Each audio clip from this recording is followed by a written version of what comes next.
Olá, chegamos para mais uma análise aprofundada, desvendando juntos o universo das ideias. Hoje, o nosso foco está numa obra assim crucial, mesmo inacabada, de René Descartes, As Regras para a Direção do Espírito. Exato. Uma obra fundamental para entender o método cartesiano. Nós estamos nos baseando em trechos selecionados que foram escritos provavelmente ali pelos anos de 1620, né?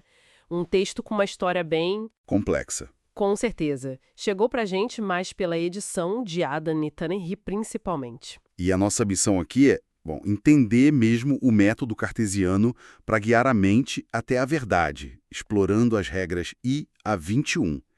E já começamos com a regra I, que lança uma ideia bem forte, eu diria. Qual seria? Que o objetivo dos estudos não deve ser algo particular, mas sim direcionar o espírito para formar julgamentos sólidos e verdadeiros sobre tudo. Uma busca pela tal sabedoria universal. Parece bem ambicioso, né? E como é uma visão assim bastante radical, tanto para a época quanto para hoje. Descartes bate de frente com a ideia de superespecialização que a gente vê tanto. Como assim? Para ele, as ciências não são caixinhas separadas, sabe? São todas manifestações de uma única sabedoria humana. Ele até critica aquela comparação comum entre ciências que são puramente intelectuais e as artes que envolvem mais o corpo, a prática. Ah, entendi. Ele acha essa comparação errada. Sim, porque obscurece a ideia central dele. As ciências estão conectadas. Aprender uma, na visão dele, ajuda a descobrir as outras. Interessante essa visão unificada. E ele vai além, né? Criticando não só os objetivos mais óbvios, tipo fama ou dinheiro, Exato. mas até mesmo os considerados bons, como o buscar bem-estar ou o prazer de contemplar a verdade, se isso nos desviar do alvo principal. Quer dizer, o foco tem que ser total. Total. O foco deve ser em aumentar a luz natural da razão. Ele acredita piamente que essa busca pela sabedoria geral unificada vai trazer progressos muito maiores do que ficar estudando as disciplinas isoladas. Essa conexão profunda entre as ciências é um ponto fundamental logo de cara. Faz sentido. E essa busca pela verdade sólida nos leva direto para a regra 2, que é bem direto ao ponto. Qual é a diretriz? Olha, é taxativa. Devemos lidar apenas com aquilo que podemos conhecer com certeza, sabe? Sem sombra de dúvida. Nada de achismos ou coisas que são só prováveis. Ciência, para Descartes, é sinônimo de conhecimento certo e evidente. E a consequência disso é enorme. Se existe discordância sobre um tema, na visão cartesiana, nenhuma das partes tem conhecimento científico real sobre ele. É uma régua bem alta. E ele dá exemplos de áreas que ainda manteriam essa certeza? Sim, ele aponta a aritmética e a geometria. Por quê? Porque lidam com objetos puros e simples, segundo ele, e se baseiam na dedução racional, sem as incertezas que vêm da experiência sensorial, que ele via com muita desconfiança. Aqui a coisa fica realmente curiosa. Ele afirma que existem muitos conhecimentos certos por aí, mais do que a gente imagina, só que são ignorados por serem fáceis demais. Isso meio que desafia aquela ideia de que conhecimento profundo tem que ser super complicado, né? Totalmente. E ele aproveita para dar uma alfinetada nos silogismos dos escolásticos. Diz que são bons para exercitar a mente dos jovens, para argumentar, mas não para descobrir a verdade de fato. Então, como a gente chega nessa verdade? Ele diferencia as rotas. Sim, ele diferencia duas principais. A experiência, que ele acha que nos engana com muita frequência, Uhum. e a dedução. Sobre a dedução, ele tem uma visão interessante. Ele acha que nosso entendimento em si sempre deduz corretamente. O problema não está na lógica da dedução. Onde está o erro, então? O erro pode vir de a gente pular etapas na dedução ou de partir de premissas erradas, que muitas vezes vêm de experiências mal compreendidas ou de julgamentos apressados. Não tem inferência em si. Entendi.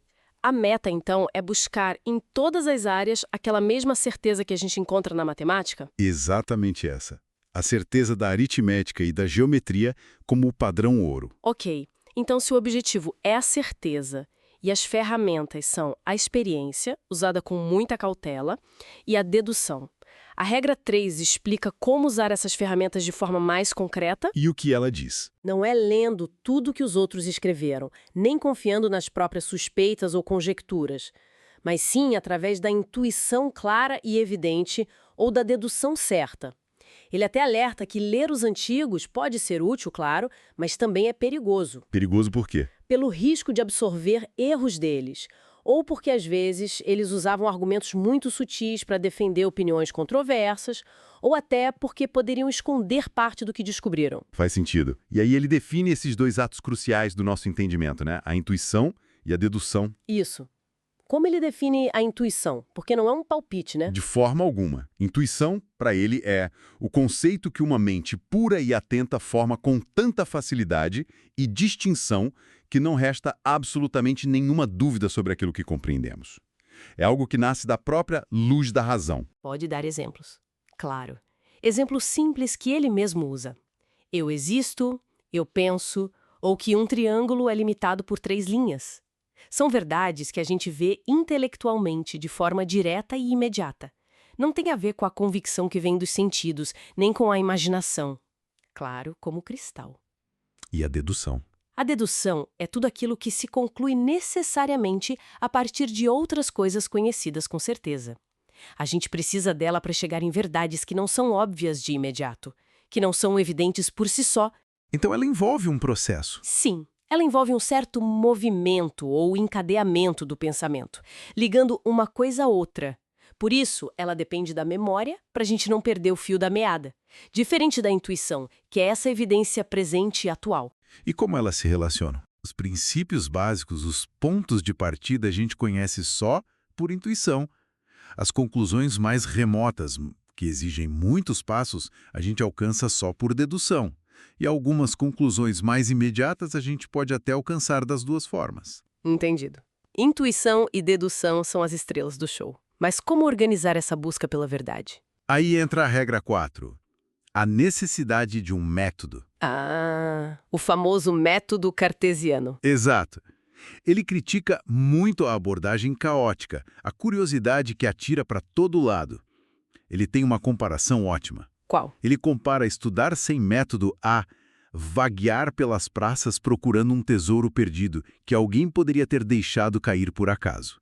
Ou seja, é contar com a sorte. Boa imagem. Para ele, estudar sem método mais atrapalha do que ajuda. Sim, obscurece a nossa capacidade natural de raciocínio, a tal luz natural. O método, então, seriam regras certas e fáceis para a gente evitar o erro e para alcançar todo o conhecimento possível, passo a passo, de forma organizada. O método tem, então, dois grandes objetivos, né? Primeiro, evitar o erro, não tomar o falso por verdadeiro. Segundo, alcançar todo o conhecimento que está ao nosso alcance. E é importante notar, o método não cria a intuição ou a dedução, né? Não, de jeito nenhum. Essas são faculdades naturais da mente. O método ensina a usá-las corretamente. É uma ferramenta para guiar essas capacidades que a gente já tem. Ele também, como você disse antes, critica a dialética da época, considerando-a mais um obstáculo do que uma ajuda para a descoberta real. Ele até lança uma ideia bem intrigante sobre a mente humana. Algo sobre sementes de verdade. Ele sugere que a mente humana tem algo de divino, essas sementes de pensamentos úteis, que permitiram que, mesmo sem um método formalizado como o dele, figuras como os antigos geômetras, com a análise deles, e também a álgebra, já tivessem encontrado resultados importantes. Seriam como frutos espontâneos desse método que já estaria, de alguma forma, latente na razão humana. E o que é fascinante é que é a especulação dele sobre uma verdadeira matemática dos antigos, que teria se perdido, segundo ele, por uma astúcia perniciosa. É quase uma teoria da conspiração filosófica. É curioso, né? Ele vê a álgebra que estava ressurgindo na época dele como uma recuperação parcial dessa matemática perdida.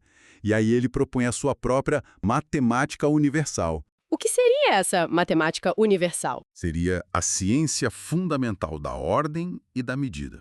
A base de todas as outras ciências. Ele achava que ela seria superior em utilidade e até em facilidade, mas que acabou sendo negligenciada justamente, por parecer fácil demais. Que irônico. Pois é.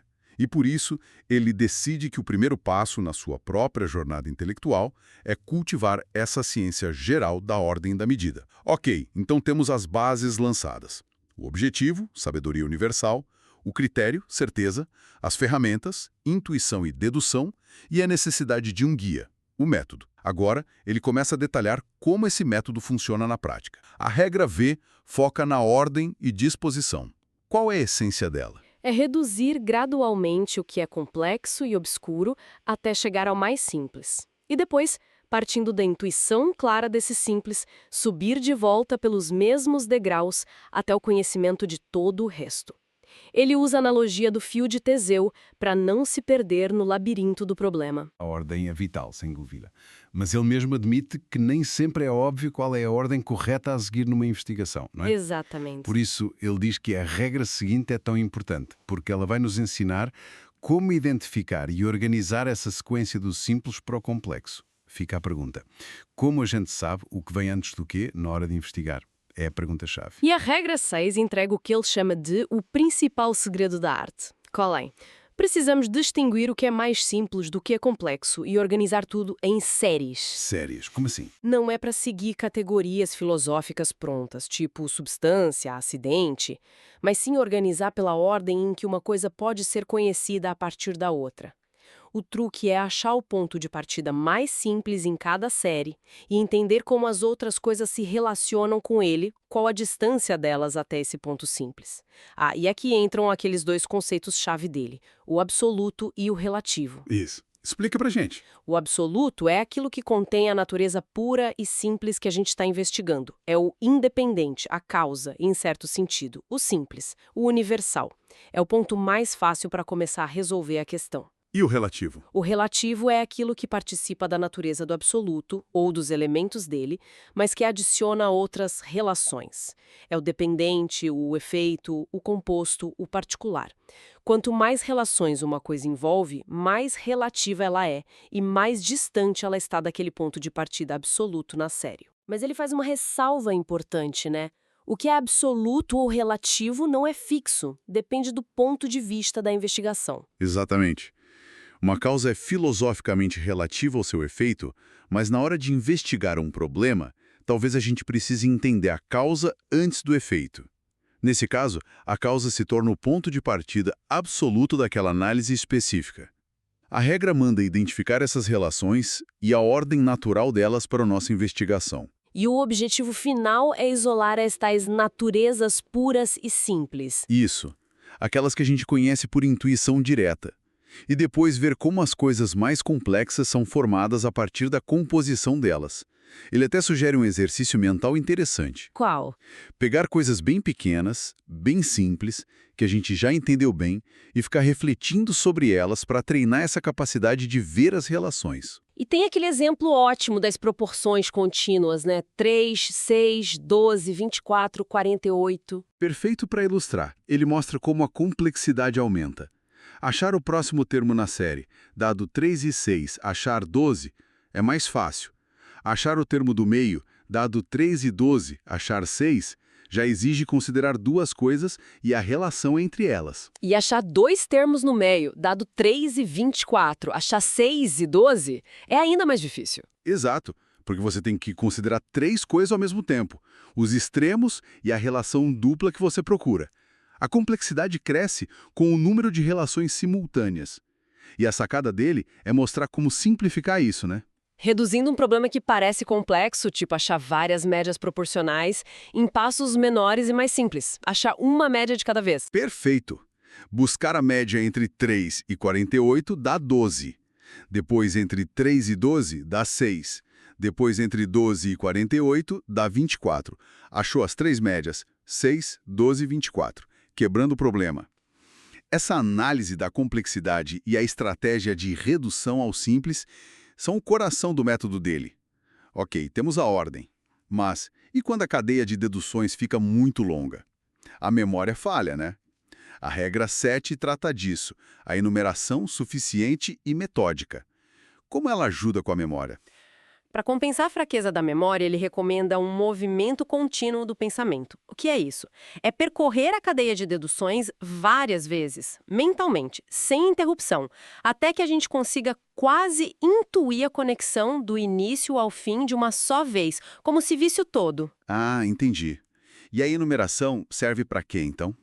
Serve como uma verificação para garantir que nada foi esquecido, nenhum elo foi pulado na cadeia. Essa enumeração, ou indução como ele também chama às vezes, é uma checagem cuidadosa, diligente de tudo que se relaciona com a questão que a gente está investigando. E ela dá certeza. Ela dá uma certeza muito grande. Se depois de uma enumeração bem feita, completa, a solução não aparece, a gente pode ter mais confiança de que ou ela está fora do nosso alcance ou das vias que a gente explorou. A certeza da enumeração só perde para a intuição direta e pura. Quando a intuição não consegue abraçar tudo de uma vez só, a enumeração, que depende da memória, se torna essencial. E ele fala que tem que ser suficiente e metódica. O que isso quer dizer na prática? Olha, suficiente depende do caso. Às vezes, a enumeração precisa ser completa e bem detalhada, listando tudo.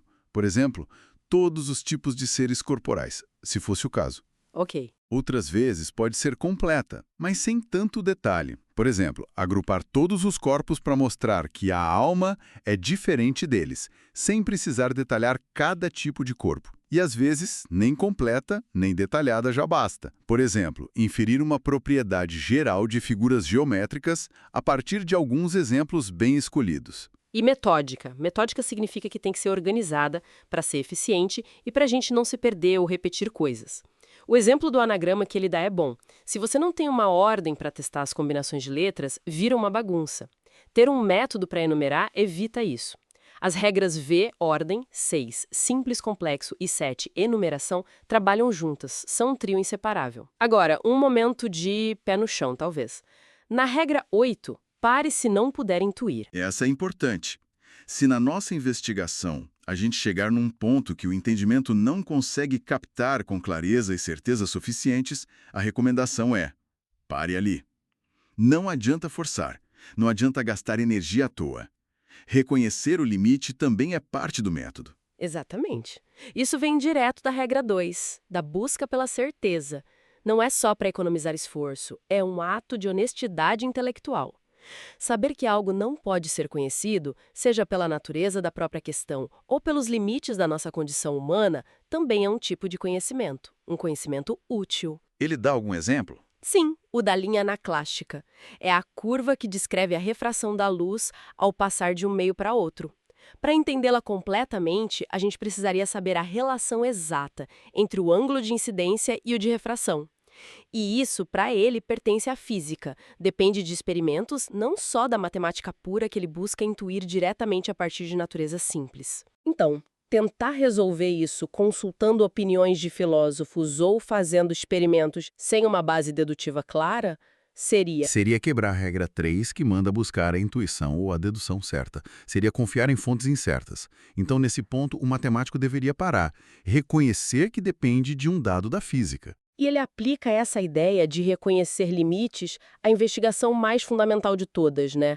A do nosso próprio entendimento. Sim. Antes de sair por aí querendo conhecer o mundo todo, deveríamos investigar as nossas próprias ferramentas mentais. O entendimento, a imaginação, os sentidos, a memória.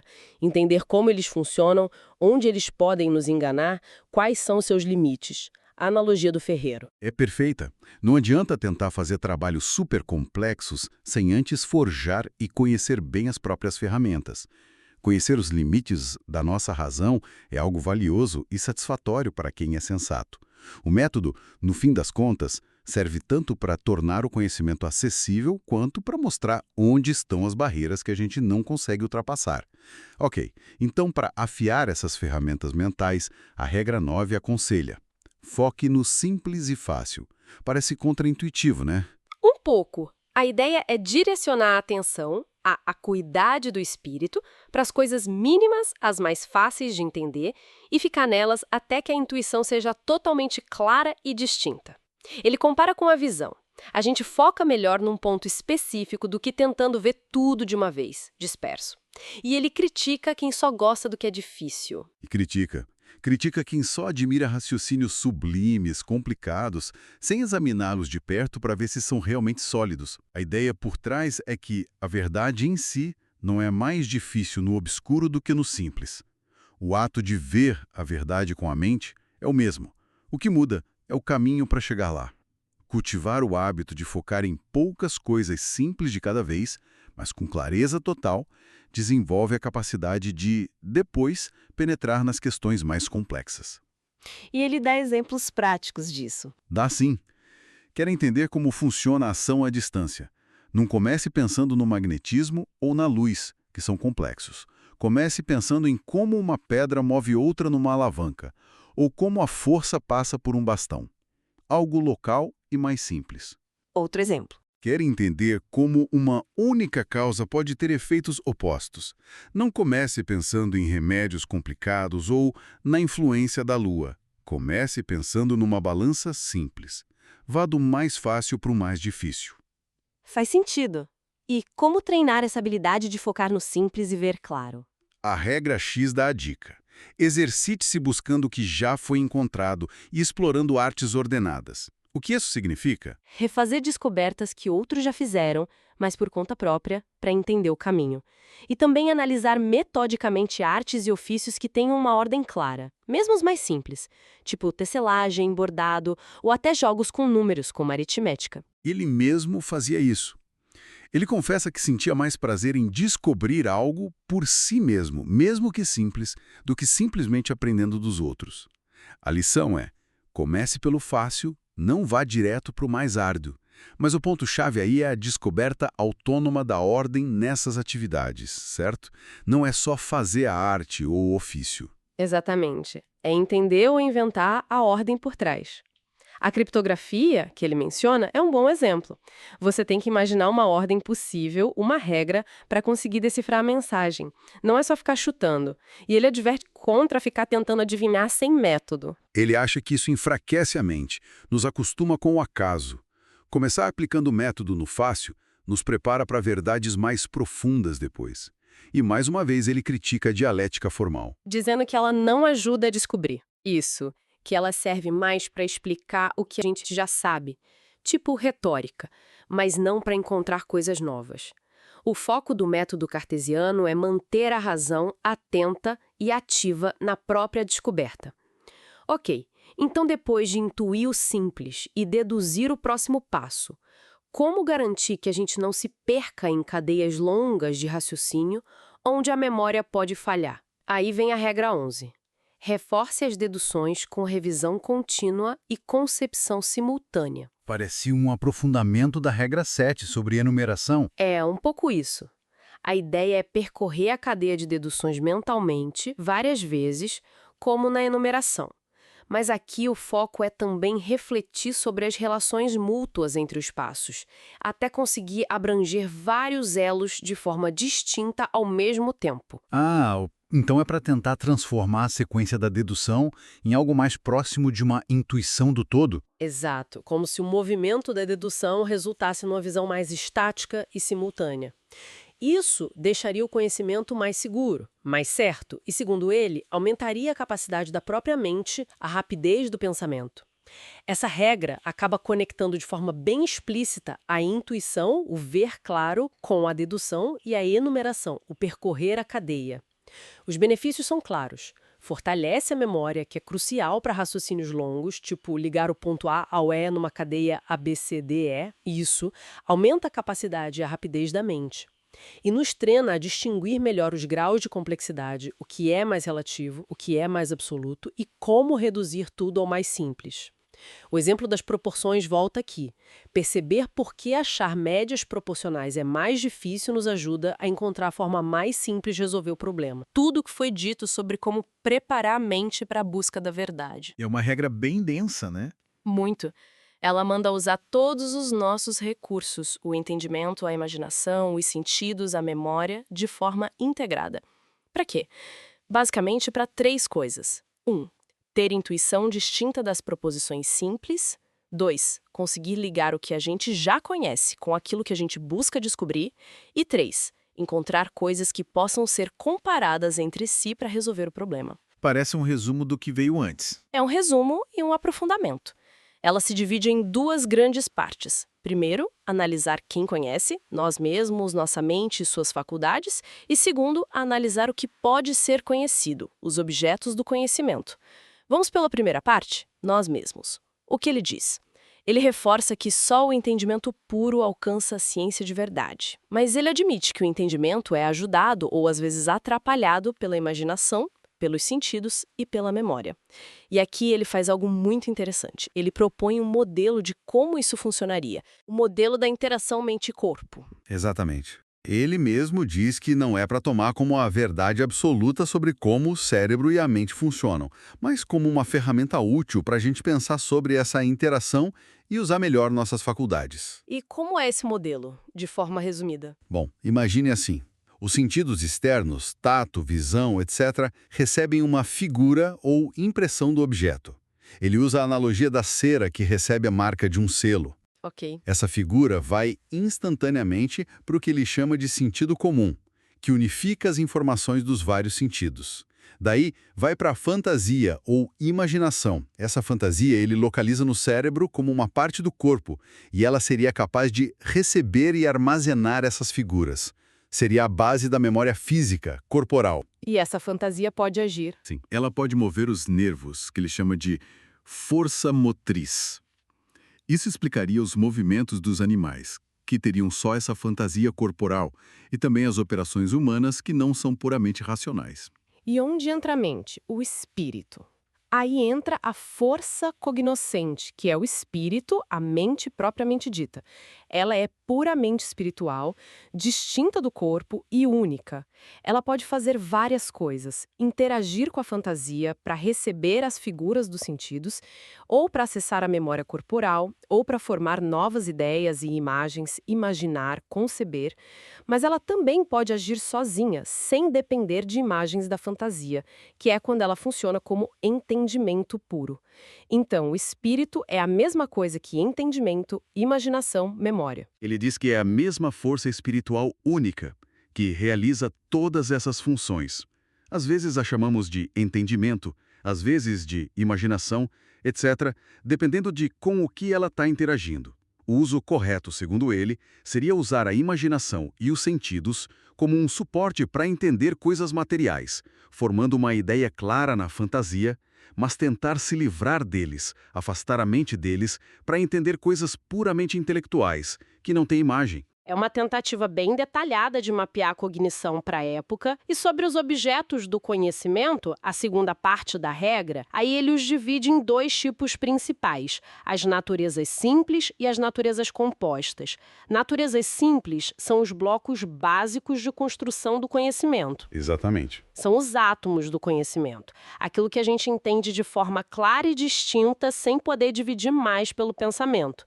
Ele dá exemplos de 3 tipos: as puramente intelectuais, como conhecimento, dúvida, vontade, que a gente conhece pela luz natural da razão, sem precisar do corpo; as puramente materiais, figura, extensão, movimento, que a gente só encontra nos corpos; e as comuns, que se aplicam tanto a corpos quanto a espíritos: existência, unidade, duração. Essas últimas também incluem as noções comuns da lógica, os axiomas, e até as negações contam como simples, tipo nada, repouso. Sim, ele inclui privações e negações, nada, instante, repouso, como naturezas simples que a gente pode conceber diretamente. O ponto crucial é: conhecemos essas naturezas simples por si mesmas através da intuição. E elas em si não são falsas. O erro não está na intuição da natureza simples. O erro está no quê, então? O erro acontece quando a gente faz um juízo errado sobre elas. Por exemplo, intuir a ideia de repouso é uma coisa. Julgar que existe repouso absoluto no mundo físico é outra coisa. E esse juízo pode ser falso. Entendi. E as naturezas compostas? São simplesmente a mistura ou a combinação das naturezas simples. Tudo que não é uma natureza simples é uma natureza composta. E como a gente conhece essas misturas? De 2 formas principais. Primeiro, pela experiência. Seja a experiência sensorial direta, seja ouvir o que outros dizem, seja a reflexão sobre nós mesmos. E ele faz uma ressalva importante. O erro não está na experiência em si, na sensação, na percepção, mas no nosso julgamento apressado ou mal fundamentado sobre ela. E a segunda forma de conhecer as compostas é pela composição que nós mesmos fazemos na nossa mente. E é aqui que mora o maior perigo do erro. quando a gente junta a natureza simples para formar um juízo sobre algo que não experimentamos diretamente. E como a gente erra nessa composição? Ele aponta algumas fontes de erro. Por impulso, tipo acreditar em algo por fé cega, por vontade, ou por influência de uma fantasia descontrolada, ele acha que a fantasia quase sempre nos leva ao erro se a seguirmos sem crítica. Por conjectura, fazer suposições prováveis, achismos que não trazem certeza e não nos tornam mais sábios, ou por uma dedução falha, quando a gente compõe, liga coisas que não estão necessariamente conectadas ou generaliza indevidamente. E como evitar o erro na dedução, que parecia tão segura antes? A chave é, em cada passo da dedução, intuir claramente a conexão necessária entre um elo e o seguinte.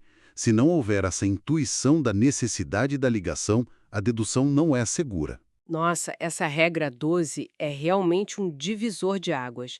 Ela fecha toda essa parte sobre como preparar a mente, como ela funciona, os tipos de conhecimento e parece que abre o caminho para a aplicação prática do método. Exatamente. Ela resume os princípios e estabelece a estrutura para o resto da obra, que infelizmente ele não completou. Depois de entender as proposições simples e como a mente opera, regras 1 a 12, ele planejava passar a tratar das questões. Primeiro, as questões que podem ser perfeitamente compreendidas, o que ele ia cobrir nas regras 13 a 24. E depois, as questões imperfeitamente compreendidas, da 25 em diante. E qual era o objetivo final dessa análise das questões? O objetivo final, que ele persegue especialmente na parte sobre questões perfeitamente compreendidas, era mostrar como reduzir qualquer questão bem formulada a uma comparação de grandezas que poderia então ser resolvida usando métodos matemáticos ou quase matemáticos. Então, entramos agora na aplicação do método, começando com essas questões perfeitamente compreendidas. A regra 13 diz: abstrai o supérfluo, reduza ao simples, divida ao máximo. Parece familiar? Sim, ecoa regras anteriores, mas agora o foco é aplicar isso ao problema específico que está sendo investigado. O objetivo aqui é determinar completamente o que se procura a partir dos dados que são conhecidos. Como assim determinar? É pegar um problema que talvez esteja formulado de forma vaga ou complexa, ele dá o exemplo, qual a natureza do ímã, e transformá-lo numa questão mais precisa, mais perfeita, onde os dados e o que se busca estejam claros. Tipo, o que podemos inferir sobre o ímã a partir destes experimentos específicos feitos por Gilbert? E depois dessa reformulação, aí entra a abstração. Tirar tudo que é irrelevante para o problema, todos os conceitos supérfluos, para focar na dificuldade central. E ele acredita que essa dificuldade central, em questões bem compreendidas, pode sempre ser expressa como uma comparação de grandezas. Depois é aplicar as regras de ordem, V, V6, e de divisão ou enumeração, V7, para quebrar o problema em partes mínimas. Ele alerta para algum erro comum nessa etapa. Sim, dois principais. Primeiro, não supor mais do que os dados realmente permitem. Ele menciona o enigma da esfinge ou a história de Tântalo como exemplos onde se assume algo que não está dado. Segundo, não omitir nenhuma condição essencial do problema, como quem tenta projetar um moto contínuo, ignorando as forças da natureza que o impedem. O objetivo é isolar a dificuldade real, nem mais nem menos. Ok, isolamos a dificuldade. A regra 14 começa a mostrar como essa redução a grandezas funciona na prática. Aplique a extensão real e use figuras simples. A ideia é representar o problema usando a noção de extensão, comprimento, largura, profundidade e figuras geométricas simples na imaginação. Por quê? Porque, segundo ele, isso ajuda a clarear as relações para o entendimento. Ele argumenta que todo conhecimento novo vem da comparação entre o conhecido e o desconhecido, e toda comparação, no fundo, se resume a buscar relações de igualdade, semelhança ou identidade. E como a extensão e as figuras ajudam nisso? Comparações complexas geralmente envolvem encontrar uma natureza comum entre coisas diferentes, ou seja, achar relações, proporções. E o grande truque da engenhosidade humana, para ele, é conseguir reduzir essas proporções complexas a igualdades. E o conceito de igualdade se aplica de forma mais clara e direta a grandezas, onde a gente pode dizer maior, menor, igual. Então a estratégia é: transforme qualquer problema numa questão sobre grandezas, isso se for uma questão determinada. que ele acredita poder ser resolvida. E represente essas grandezas espacialmente, usando a extensão e figuras geométricas. Basicamente, sim. Ele acha que a extensão é a forma mais fácil de imaginar e manipular grandezas gerais de forma clara. Ele sugere abstrair o corpo real para pensar só na sua figura extensa. A própria fantasia, a imaginação para ele, é como um corpo extenso onde essas figuras podem ser escritas. A grande vantagem da extensão é que ela permite representar claramente as proporções e relações entre as grandezas. Então o caminho é questão determinada, comparação de grandezas, redução de proporções à igualdade, representação via extensão e figuras. Exato. E ele foca em 3 aspectos dessa representação espacial para fazer as comparações: dimensão, unidade e figura. Explica cada um. Dimensão é o modo como medimos algo. Comprimento, largura, profundidade, mas também peso, velocidade, até o número de itens. Podem ser infinitas dimensões, reais ou só mentais. Ele critica os geômetras por tratarem linha, superfície e corpo como quantidades distintas, em vez de apenas dimensões diferentes de uma mesma quantidade, extensão. Ele recomenda focar em 1 ou 2 dimensões na imaginação para facilitar. Unidade é a natureza comum que a gente usa para comparar as grandezas, o padrão de medida. Se não for dada no problema, a gente pode escolher uma arbitrariamente. Mas essa unidade deve ser concebida também como algo extenso, um ponto, uma linha, um quadrado.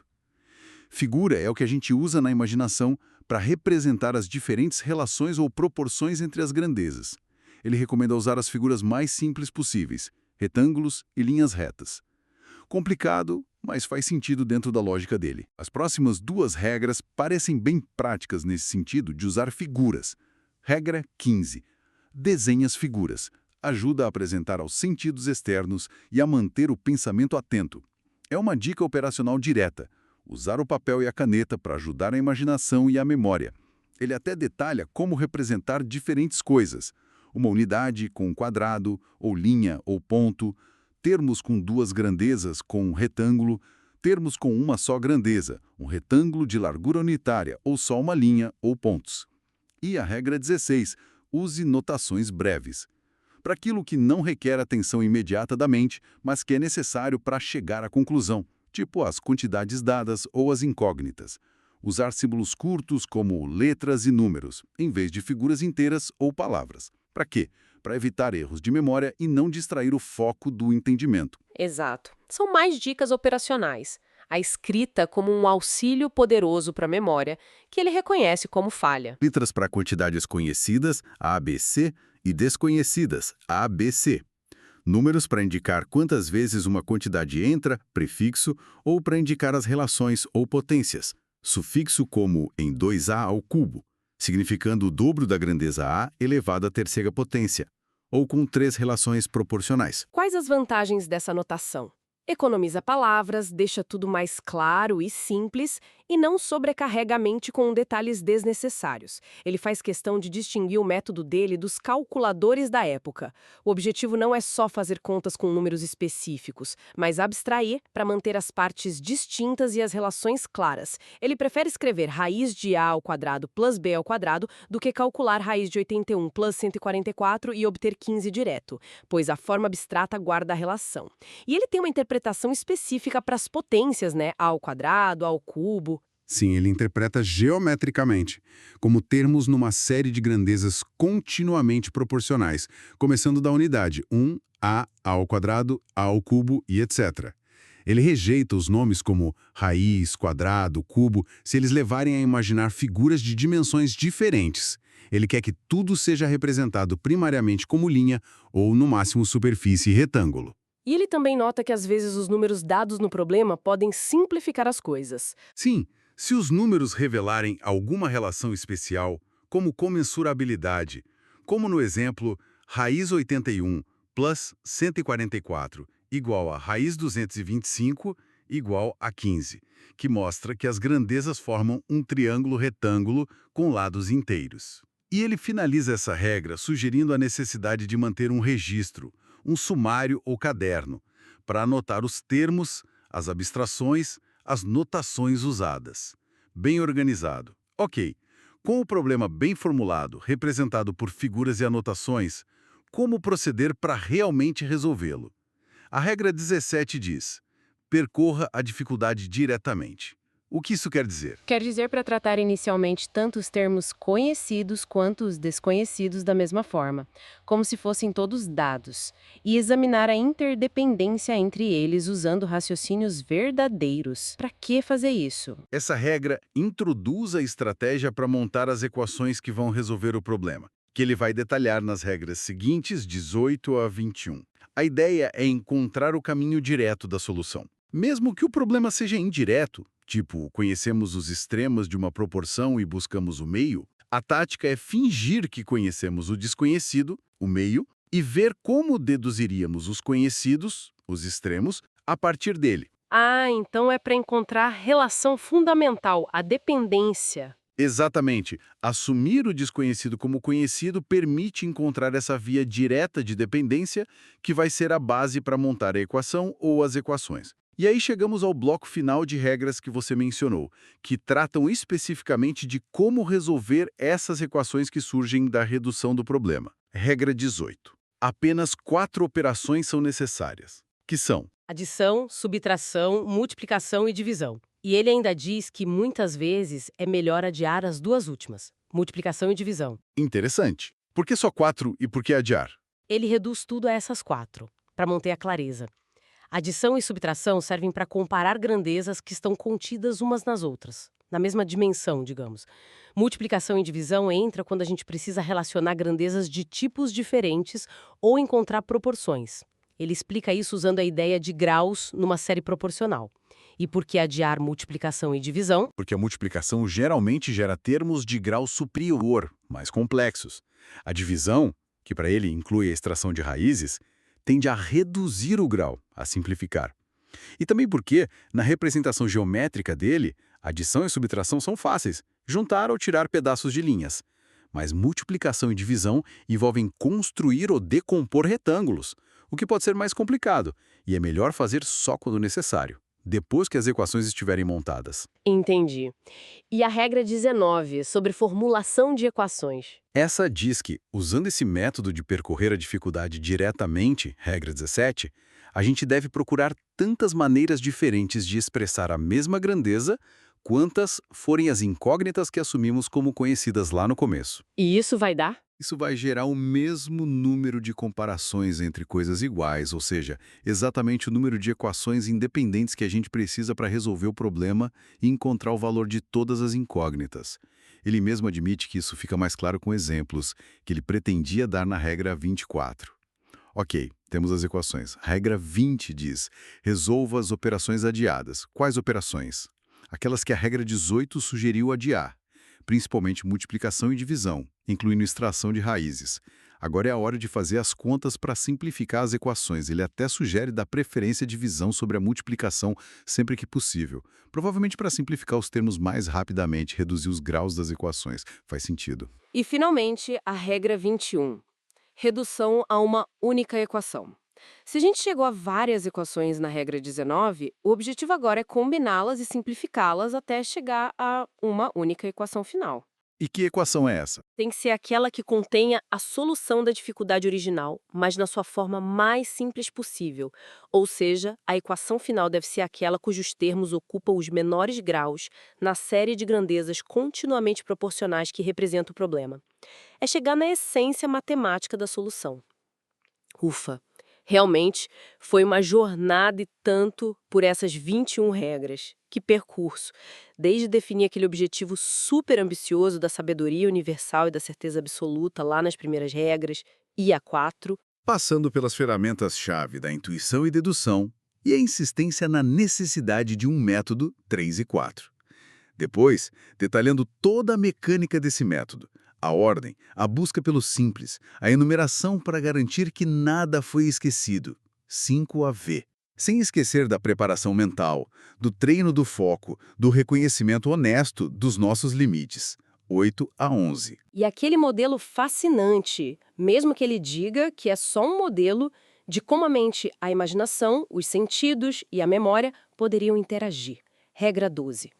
até chegar nessa aplicação bem estruturada e quase algorítmica, reduzir problemas a comparações de grandezas, representar com figuras e notações e resolver sistematicamente através de equações 13 a 21. É impressionante! É um esforço monumental, né? Para criar um caminho que seja estruturado, acessível para qualquer um poder buscar o conhecimento. A ênfase o tempo todo na clareza, na distinção, na redução ao simples, na ordem metódica. Tudo isso visa dar poder à mente. Exato. A ideia é fazer a busca pela verdade depender menos do acaso, da sorte ou da genialidade rara e mais de um exercício rigoroso da razão, usando as outras faculdades como apoio, mas de forma controlada e consciente. Então, o que tudo isso significa para quem busca aprender hoje? Parece que o método cartesiano oferece não só um passo a passo para resolver problemas, mas um verdadeiro treinamento para o pensamento crítico, organizado, metódico. Mas, pensando em tudo isso, especialmente na parte das naturezas simples e compostas, fica uma pergunta no ar. Qual seria? Bom, se todo conhecimento complexo, segundo Descartes, é construído pela combinação de naturezas simples que, de alguma forma, a gente já conhece por intuição, Certo. e se a própria razão tem seus limites, como ele mesmo faz questão de apontar na regra 8ª, Sim. onde você quer chegar? Será que a verdadeira inovação radical no pensamento é realmente possível dentro desse esquema? Ou será que estamos, no fundo, apenas recombinando o que já é familiar de maneiras novas, talvez muito engenhosas, mas ainda assim recombinações do conhecido? Essa é uma ótima pergunta. O que Descartes diria sobre aquelas descobertas científicas ou filosóficas que parecem romper tão drasticamente com tudo que veio antes? Aquelas que parecem introduzir algo genuinamente novo no mundo, e não apenas uma nova combinação de peças que já estavam na caixa. Será que o modelo dele dá conta disso? Fica aí a reflexão.